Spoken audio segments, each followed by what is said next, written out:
everybody, welcome back. I just want to do a real short video here. We are starting to plant the strawberries, and I wanted to tell you what we plant and how we plant them. They come in a bare root form, and you can kind of see here it's just the start of a little bit of growth. And bare root, they're usually grown to this point in sand. They're always kind of sandy when we get them. And we plant those in an 804 insert. I'll show you an empty one here, and we sell them in 4 packs or flats. But we grow 2 different kinds. We grow an ever-bearing and a June-bearing.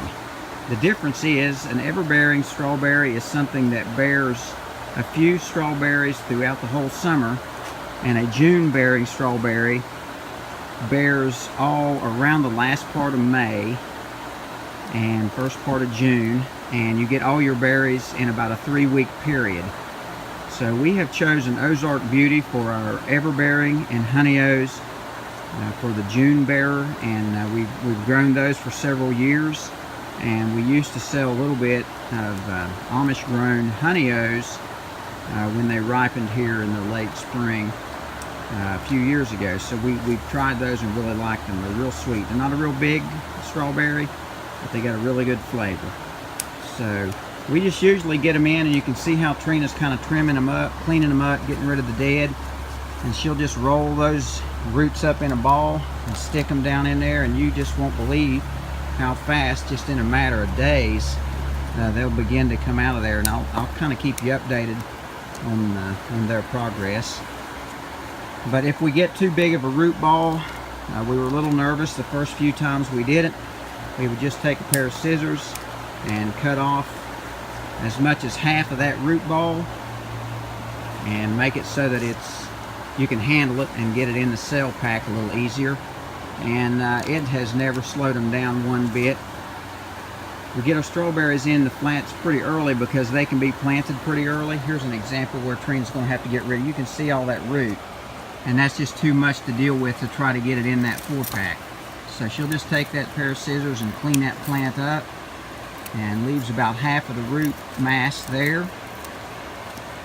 And then she'll just roll it up, stick it in the cell.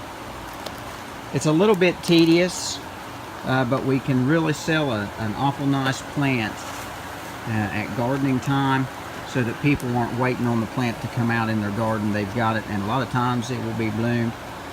Now, the rule is you should take the blooms and the strawberries off of this plant the first year, and then it allows it to concentrate more on root production instead of fruit production. And I know that's kind of hard to do, because we've sold some plants that have already had buds and blooms on them, and some little strawberries. But it's best that you get rid of that the first year. That helps it to get set up for the next year.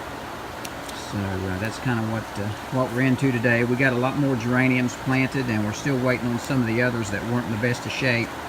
Probably work on a few of them day after tomorrow. They're beginning to look a little better. So just kind of want to show you what we're doing here. This is the strawberry crop. Thank y'all for watching. We'll catch up with you on the next video.